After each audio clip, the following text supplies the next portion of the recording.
Hey everybody. Okay, so today's episode is going to be assimilation. Assimilation. I don't really need to explain how important that is for any country, let alone Thailand.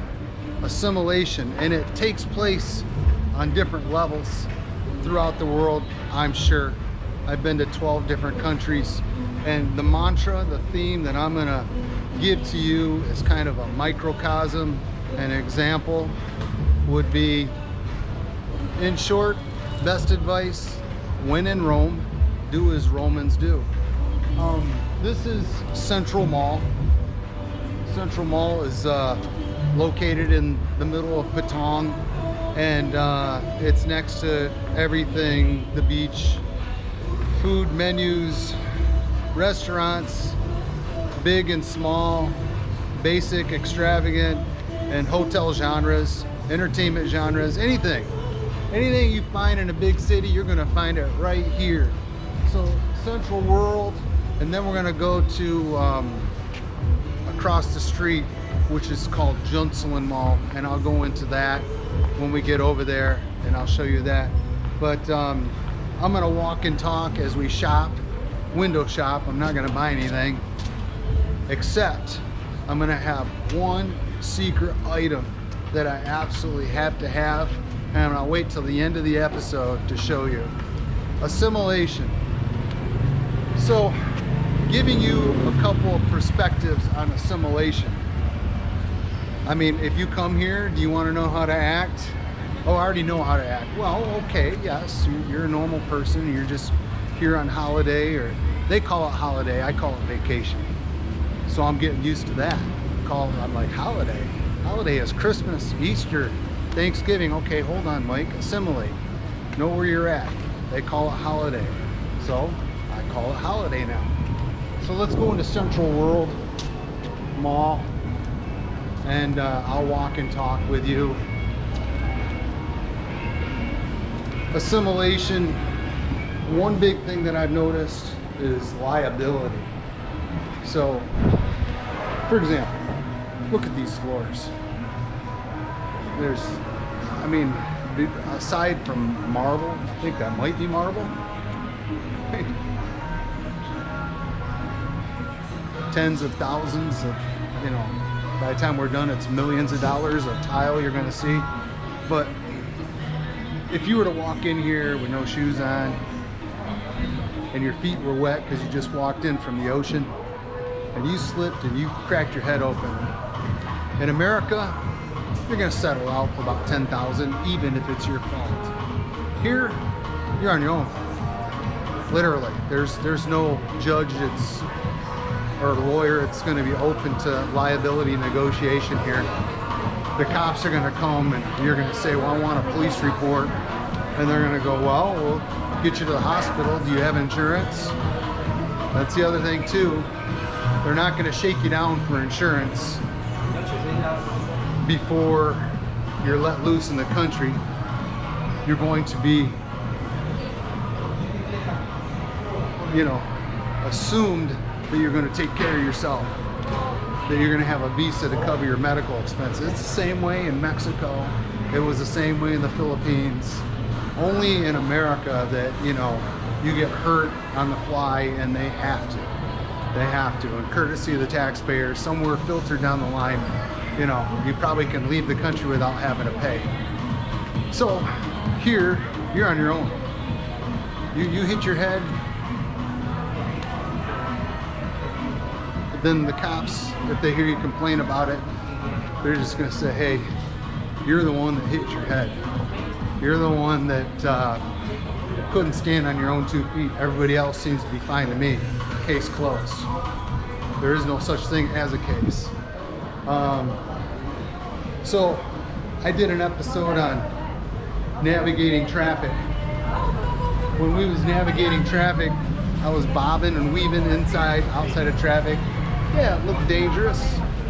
I'm not elderly, so I have my wits about me. I know how to, you know, in America it gets busy too. I've been to many cities, so I know what it's like to cross the street. You know, but there in America, it is a law to have insurance.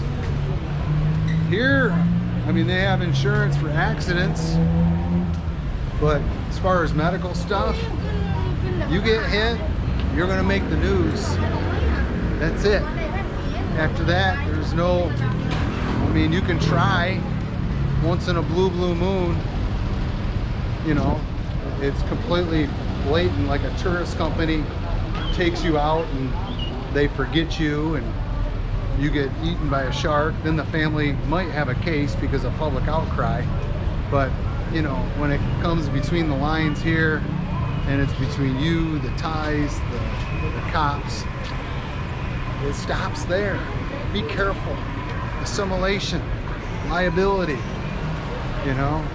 I already know, I know what to do, Mike, blah, blah. Why are you preaching? I'm not, well, I'm preaching, but, you know, it's not that I'm talking down. I'm not a genius about it. It's just what I've seen. It's just what I've seen. Watch.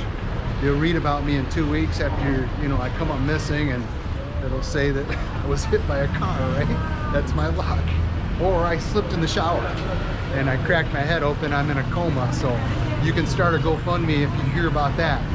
I can always use the money. So that's it for liability. Here's another thing. When I notice traffic, there's no speed limit signs to speak of. There's hardly any stoplights, very few.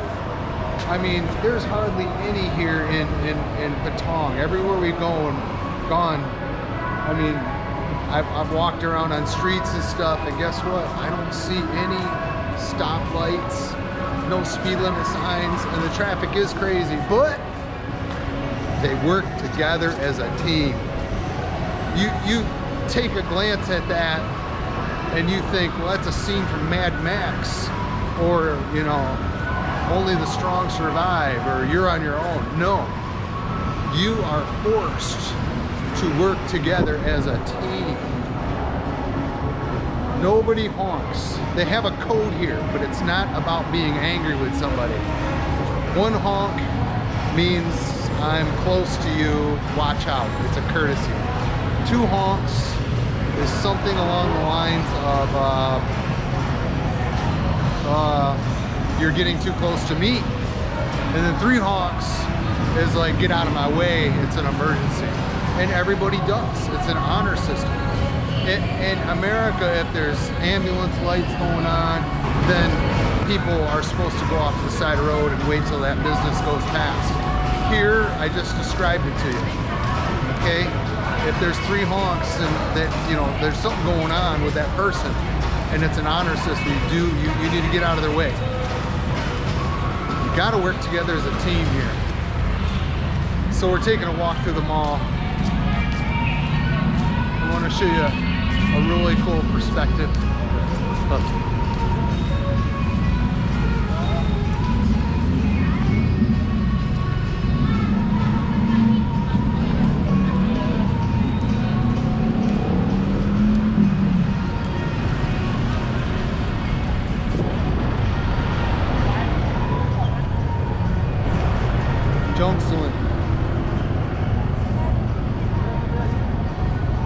So anyways, with the traffic, here's a big deal. Guess what?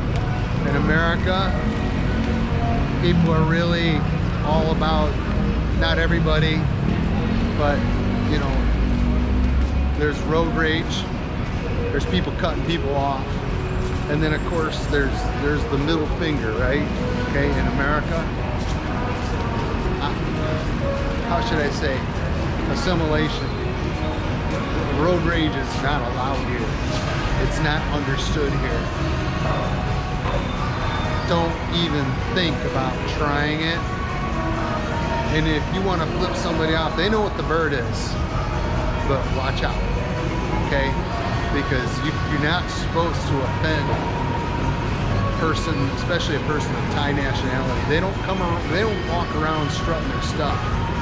But if you are trying to assert yourself or play a game or, you know, try to vent your anger in some way out on the street or whatever, there'll be multiple witnesses.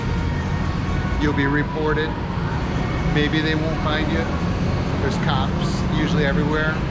But all they gotta do is make that connection, and now it's your word against theirs. Now it's, you know, you're gonna pay a penalty somehow, some way. You might have to darn near get on your knees and beg for forgiveness. Trust me. You're just not gonna wanna do any type of stupid stuff like flipping somebody off, getting mad at somebody, anybody, okay? And you're gonna see some stuff that you might get cut off. Let it go, man. Let it go. Anyways, back to my business. I hope you enjoy this mall. It's just amazing, isn't it? How to do business, okay? Well, when it comes to like food, when it comes to like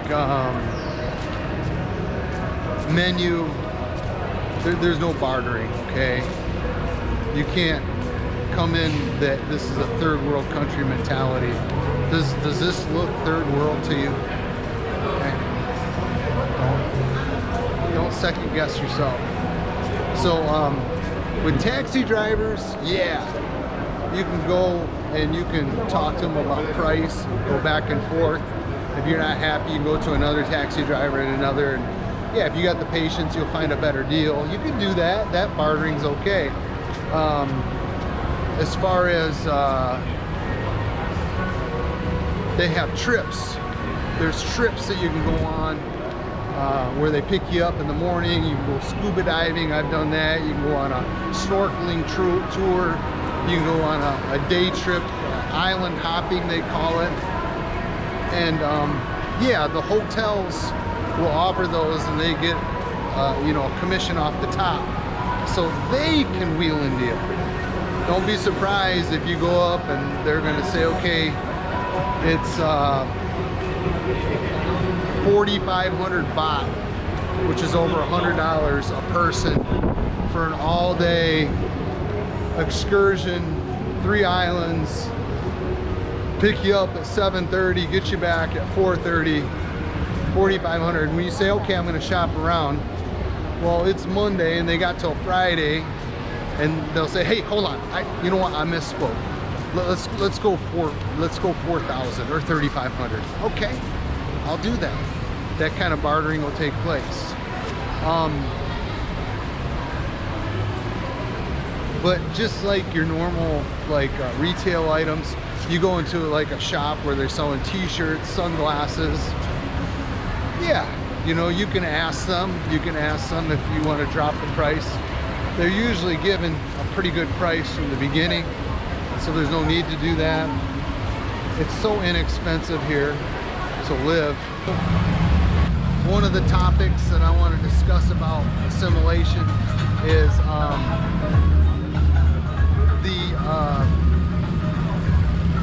you know, the religion that's here. In Thailand, it is 95% Buddhist. 95% Buddhist. And the political clout here is a monarchy. A monarchy means a king runs the show. And when the king is done, when they don't retire, they don't have a term.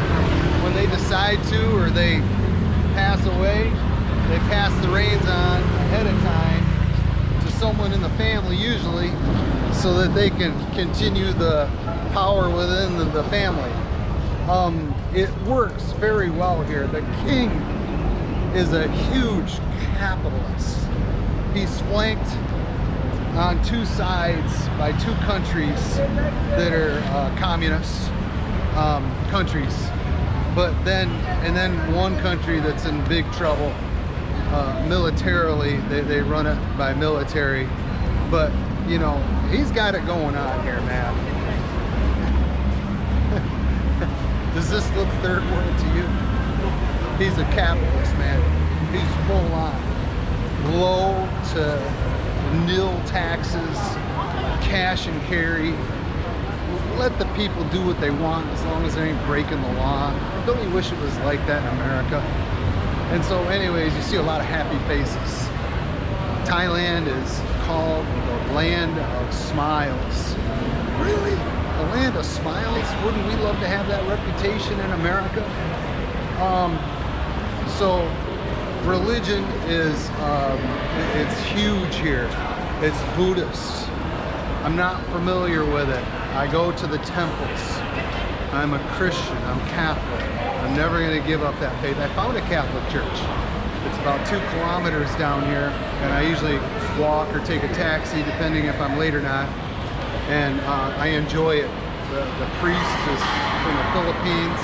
There are Philippine people here, just like so many cultures, but it's 95% Buddhist. You know, I've gone to the temples. I take my shoes off. You know, I want to see the culture. I don't have to, but I choose to. And everything here in terms of that is like a museum to me. It's an immaculate culture. I'm huge into history, ancient history, culture. Oh, what's not to love? I love this place. So yeah, I go to the temples, but I bow to no gods before my own, period. That's all I'm going to say about that. 95% Buddhists, and they're very inclusive. They allow other, there's mosque here. There's you know, Islam, lots of Christians. There's another American here that he said he used to be Catholic, but he goes to a Christian church, and it's all Thais. It's all Thai people. So not every Thai person is Buddhist, but you know, guess what? It's allowed to do what it's going to do. The Catholic church I'm at, every week we say a prayer at the end because they're building a new church. There's need for a new Catholic church, and it's about another 20 minutes that way. I'm still trying to get my geography, but assimilation and religion, you know, respect their culture. You know, Jesus Christ, let me repeat that, Jesus Christ is my Lord and Savior. But I live in Thailand, and perhaps I can spread his good news and his message of love and encouragement as I continue on. And with that being said, I am far from a good Catholic or even a perfect person. Ask any of my friends, right? Anyway, so assimilation as far as religion, that's where that stands. And I love it here in Thailand. Hi.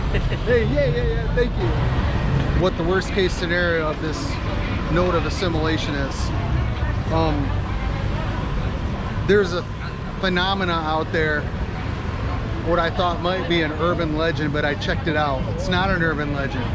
I don't know anybody personally, but I know people who know people this has happened to. They call it the Paya Flight Club. Let me repeat that. It's called the Paya Flight Club. People that follow this type of, you know, Thailand YouTube channels, YouTubers, they hear about it, and it does happen. It's foreign men that come here with aspirations and dreams, good and bad,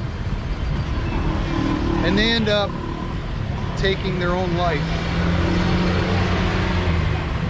Speaking of taking my own life,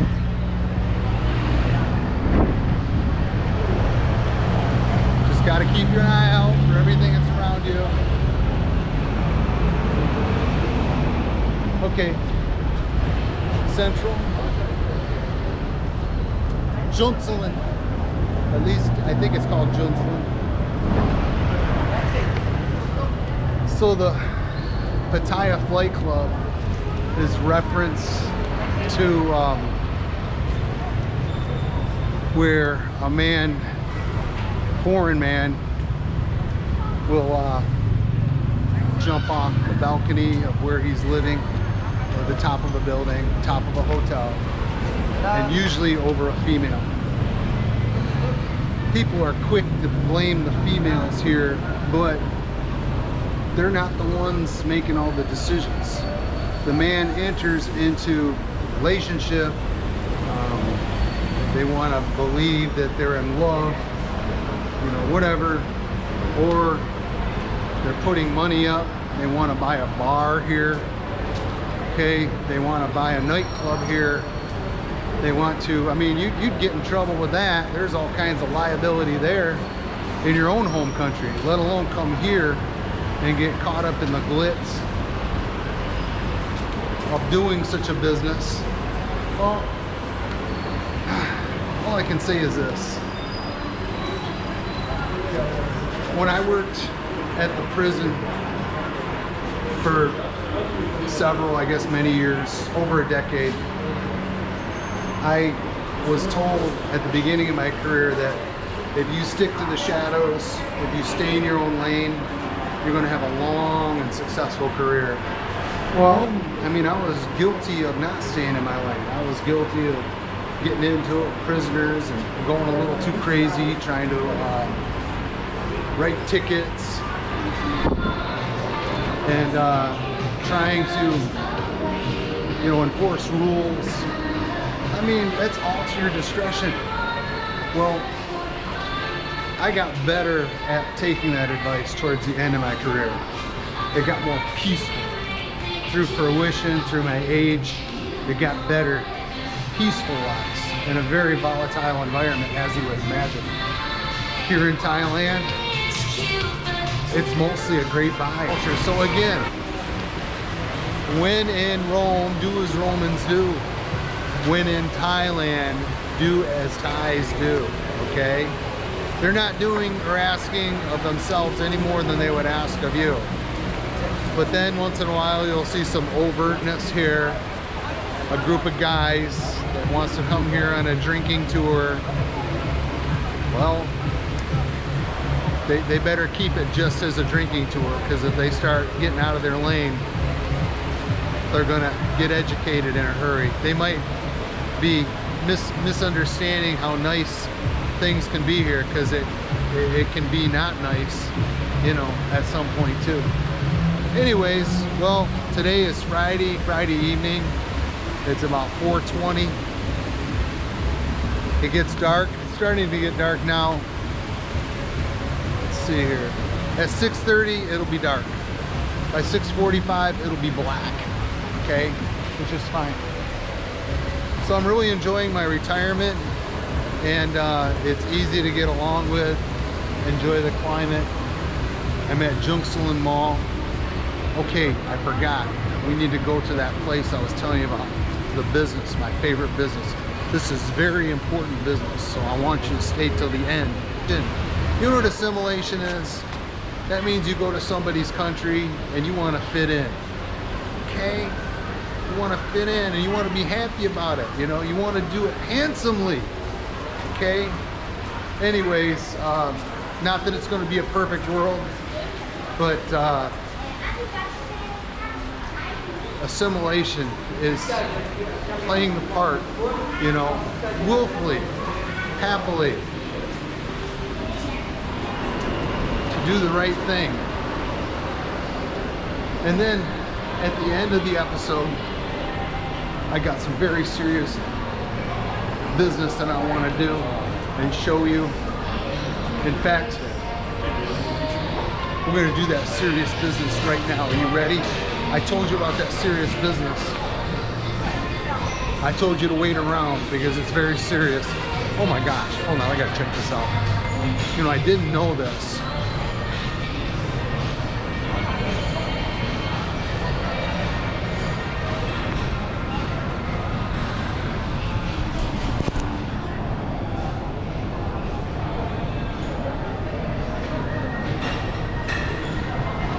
Man, you know how hard it is to find pancakes in this place? There's hotels that do not have French toast, pancakes, or waffles. That's the only malfunction I have with Thailand. So this is called the Pancake Corner. Ready?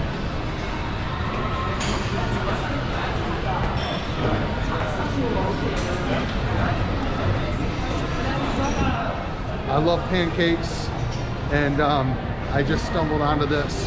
So I'll be paying them a visit some morning when I come.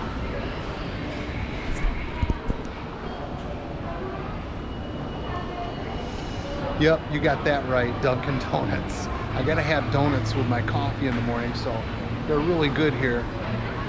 Oh. It's like the hardest decision of my whole week, which one to go with. Fortunately, they run a really, really good deal I'm so happy for this. Get this. The first time I came here, I ordered 6 donuts, and look what they told me. That's what I'm talking about. So let's finish that exceptionally important business. What am I gonna get?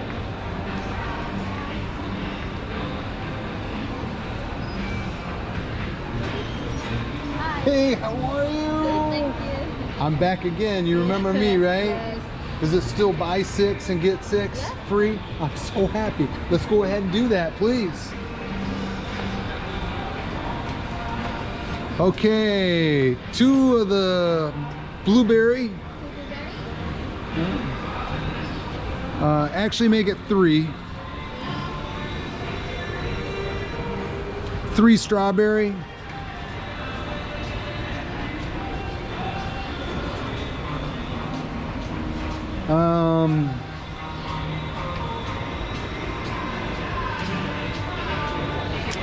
Hey.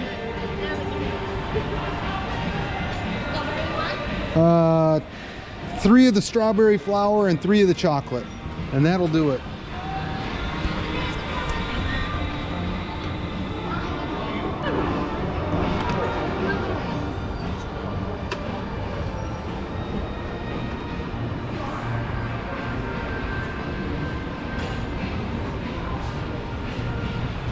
Oh man, so happy. Finally get my donuts. Thank you. Okay, 12 donuts, 210 baht. So that's, let's see. Thank you. Yeah, we'll see you again in a couple days, right? Okay, that's just over $6. Just over $6. I love Thailand. Okay, that completes our official, not so confidential, very important business that I had to take care of. So I hope you enjoyed some of my points on assimilation, and thank you for joining me on my channel, and we'll see you next week.